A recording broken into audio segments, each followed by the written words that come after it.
አክብሮታዊ ሰላምታችን በያላችሁበት ይድረስ። የተከበራችሁና የተወደዳችሁ የቻናላችን ቤተሰቦች እንደምን ቆይታችኋል? ለሰዓቱ ብለን የመራረጥናቸውን አጫጭር መረጃዎችን ይዘን ቀርበናል። እስከ ፍጻሜው ድረስ አብራችሁን ቆዩ።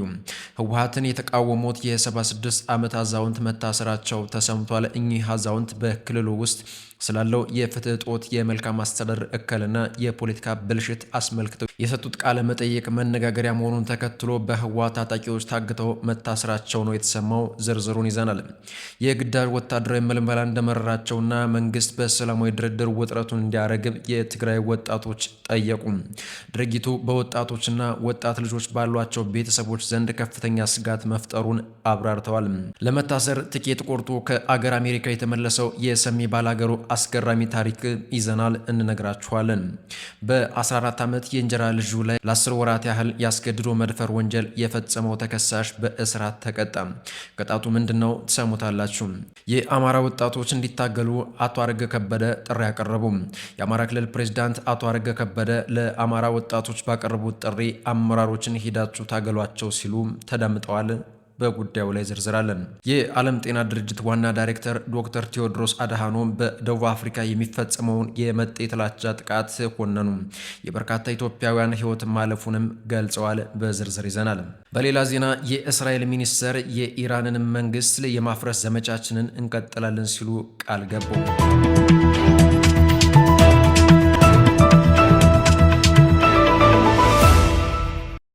ህወሓትን የተቃወሙት የ76 ዓመት አዛውንት መታሰራቸው ተሰምቷል። በትግራይ ክልል የእንደርታ ተወላጅ የሆኑት የ76 ዓመቷ ነባር ታጋይ አዛህሉፍ በክልሉ ስላለው የፍትህ እጦት፣ የመልካም አስተዳደር እክልና የፖለቲካ ብልሽት አስመልክተው ከ3 ቀናት በፊት የሰጡት ቃለ መጠይቅ መነጋገሪያ መሆኑን ተከትሎ በህወሓት ታጣቂዎች ታግተው መታሰራቸው ተሰምቷል። የወረዳ 7 እንደርታ የፈለግ ማያት ጣቢያ ነዋሪ የሆኑትን ይችን ጀግና እናት ለምን ተነፈስሽ፣ ለምንስ ተናገርሽ በሚል ስራቸውን ተረጋግጧል። እንደ መረጃዎች ገለጻ ለእስራታቸው ዋነኛው ምክንያት የሆነው ለምን ልጆች ወደ ጦርነት ይገባሉ በማለት ሰላማዊ ጥሪ ማቅረባቸውና እንደ ሌሎች የጦርነት ነጋሪት ለመጎሰም ፈቃደኛ አለመሆናቸው ሲሆን የቀድሞው ህወሓት እስከ ዕድሜ ልክ የሚያስቀጣ አፋኝ ህግ ማውጣቱ በሚታወስበት በዚህ ወቅት የ76 ዓመት አዛውንትና ነባር ተጋድሊትን ለአመለካከታቸው ሲል ማሰሩ ከፍተኛ ቁጣንና ትዝብትን እየቀሰቀሰ ይገኛል። እስካሁንም እናት አዛህሉፍ በታጣቂዎች ተወስደው የት ቦታ እንደታሰሩና አሁን ያሉበት ሁኔታ በትክክል አለመታወቁም ተገልጿል።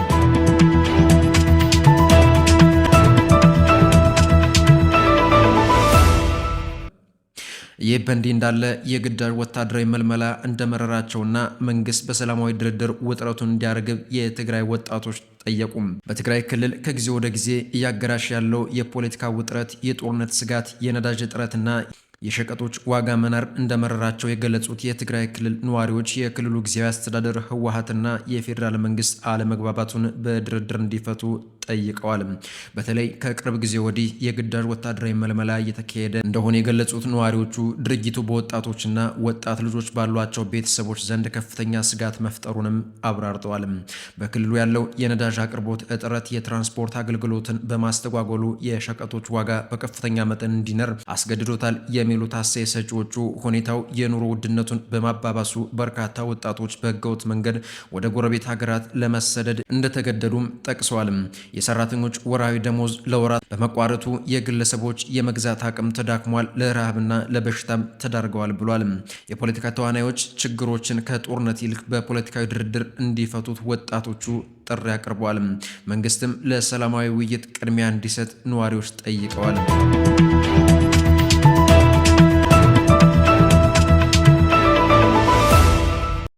በ14 ዓመት የእንጀራ ልጁ ላይ ለ10 ወራት ያህል ያስገድዶ መድፈር ወንጀል የፈጸመው ተከሳሽ በእስራት ተቀጣ። በካፋ ዞን ጫታ ወረዳ ወዳ ቀበሌ ያጋ ተብሎ በሚጠራው አካባቢ በእንጀራ ልጁ ላይ ያስገድዶ መድፈር ወንጀል ሲፈጽም የነበረው ተከሳሽ በእስራት መቀጣቱን የወረዳው ፍርድ ቤት አስታውቋል። ፍርድ ቤቱ እንደገለጸው ተከሳሽ አቡቻክሎ መስከረም 19 ቀን 2018 ዓ.ም በግምት ከሌሊቱ 9 ሰዓት አካባቢ በ14 ዓመት ህፃን ልጅ ላይ ድርጊቱን ፈጽሟል።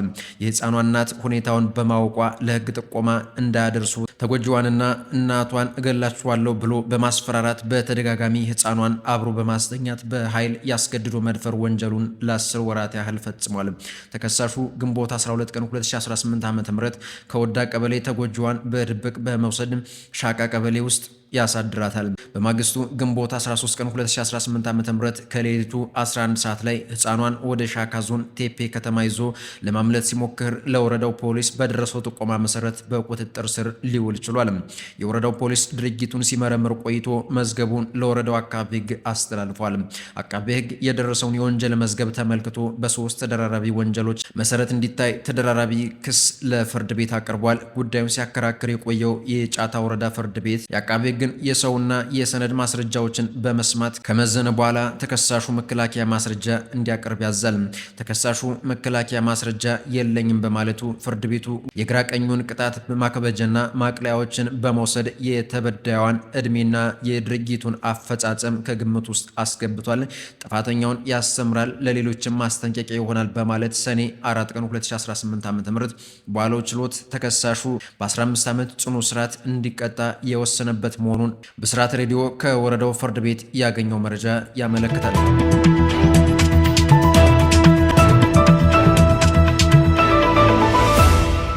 የዓለም ጤና ድርጅት ዋና ዳይሬክተር ዶክተር ቴዎድሮስ አድሃኖም በደቡብ አፍሪካ የሚፈጸመውን የመጤ ጥላቻ ጥቃት ኮነኑ። የኢትዮጵያውያን ሕይወት ማለፉንም ገልጸዋል። የዓለም ጤና ድርጅት ዋና ዳይሬክተር ዶክተር ቴዎድሮስ አድሃኖም ገብረ ኢየሱስ በደቡብ አፍሪካ በቅርቡ ያገረሸውን የውጭ ሀገር ዜጎች ላይ ያተኮረ የጥላቻ ጥቃት አጥብቀው ኮነኑ። ዋና ዳይሬክተሩ በጥቃቱ ሳቢያ የሰዎች ሕይወት መጥፋቱን፣ በሺዎች የሚቆጠሩ ሰዎች መፈናቀላቸውንና ሌሎች በርካቶችም ለደህንነታቸው ሲሉ ለመሸሽ መገደዳቸውን አስታውቋል። ዶክተር ቴዎድሮስ የተከሰተው ጥቃት እጅግ ልብ ሰባሪ መሆኑን ገልጸው በመቶዎች የሚቆጠሩ ሰዎች ወደ ፓርላማ ያመሩበት ሰልፍ መደረጉንና በሺዎች የሚቆጠሩ አባወራዎች ከመኖሪያ ቀያቸው መፈናቀላቸውን ጠቁሟል። እንደ ዋና ዳይሬክተሩ ማብራሪያ የጥቃቱ ሰለባ ከሆኑት መካከል ቢያንስ 5 ኢትዮጵያውያን የተገደሉ ሲሆን በተጨማሪም 5 የሞዛምቢክ ዜጎች በሞሰልቤይ አካባቢ ህይወታቸው አልፏል። አክለውም ሌሎች በሺዎች የሚቆጠሩ ንጹሃን በአሁኑ ወቅት ነፍሳቸውን ለማዳን በመሰደድ ላይ ይገኛሉ ብለዋል።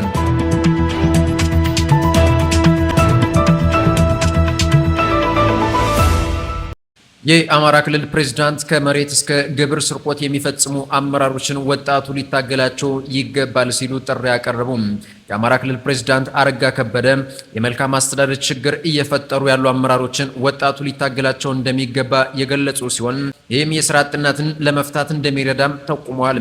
ርዕሰ መስተዳድሩ አክለውም የመልካም አስተዳደር ችግሮችን ለመፍታት የአመራሩ ቁርጠኝነትና የማህበረሰቡ በተለይም የወጣቶች ንቁ ተሳትፎ ወሳኝ መሆኑን ተናግረዋል። አቶ አረጋ ይህን ያሉት ባህር ዳርን ወደ ላቀ ከፍታ ለመውሰድ የወጣቶች ሚና የማይተካ ነው በሚሉ መሪ ቃላት ከባህር ዳር ከተማ አስተዳደር ወጣቶች ጋር በተወያዩበት ወቅት ነው።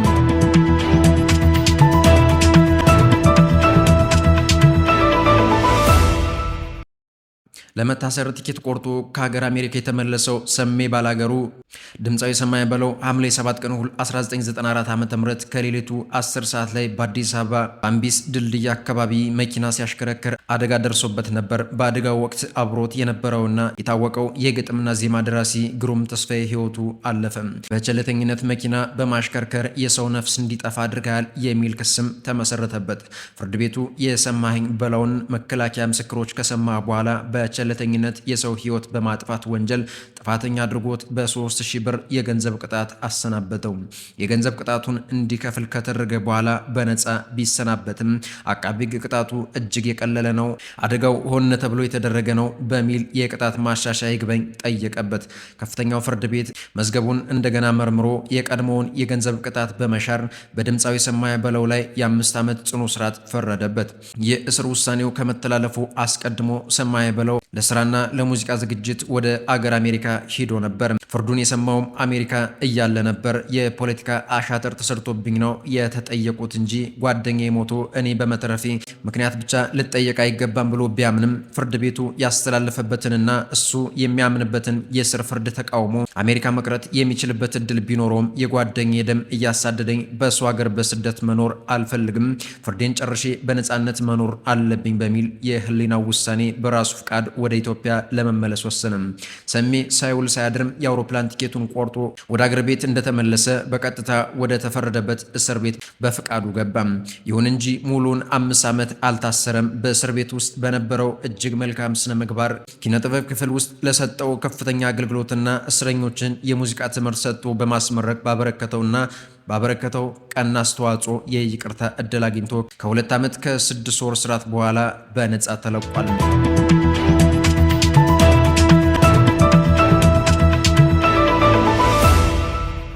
የእስራኤል ሚኒስተር የኢራንን መንግስት የማፍረስ ዘመቻችንን እንቀጥላለን ሲሉ ቃል ገቡ።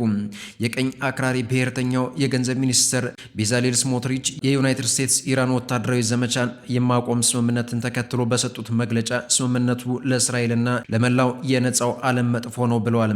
የጋራ ዘመቻው ኢራንን በማዳከም ረገድ በርካታ ስኬቶችን አስገኝቷልና ወደ ጥፋት አይሄዱም ሲሉም ስሞትሪክ በኤክስ ገጻቸው ላይ ጽፈዋል። እኛ በራሳችን መንገዶች አገዛዙን ለመጣልና ኢራንን የኒውክሌር ጦር መሳሪያ እንዳይኖራት ለማድረግ መቀጠል አለብን ሲሉም ተደምጠዋል። አሜሪካ ጥቃቱን እስራኤል እንድታቆም ግፊት ብታደርግባትም ስሞትሪች በሊባኖስ የሚገኘውን ሄዝቦላን ኢላማ ለማድረግ ቃል ገብተዋል። ይህ የእኛ ጦርነት ተዋጊዎቻችንና የሰሜኑ ነዋሪዎቻችን አፋጣኝ ደህንነት ነው። በጽናት እንድናቆምና ወታደራዊ ሙሉ የመንቀሳቀስ ነጻነትን በመተግበር ሄዝቦላህን ወደ ኋላ መመለሳችንን መስራት ላይ እንቀጥላለን ሲሉም አክሏል። በሌላ በኩል የኢራን ውጭ ጉዳይ ሚኒስትር አባስ አራግቺ ሰኞ ዕለት ከቱርክ ከኢራቅና ከግብፅ አቻዎቻቸው ጋር በስልክ መወያየታቸውን በቴሌግራም ገጻቸው ላይ አስታውቀዋል። አራግቺ ከውጭ ጉዳይ ሚኒስትሮቹ ጋር እስራኤል በሊባኖስ የምትፈጽመው ጥቃት ሙሉ በሙሉ መቆም እንዳለበት መወያየታቸውን አሰፍረዋል። አራግቺ አክለውም ይህን ተግባራዊ ማድረግ የአሜሪካ ኃላፊነት እንደሆነም ገልጸዋል። የእስራኤል መከላከያ ሚኒስትር እስራኤል ካትስ አገራቸው ጦሯን የደህንነት ቀጠና ብላ ከከለለችው ደቡባዊ ሊባኖስ፣ ጋዛና ሶሪያ እንደማታስወጣም አስታውቋል።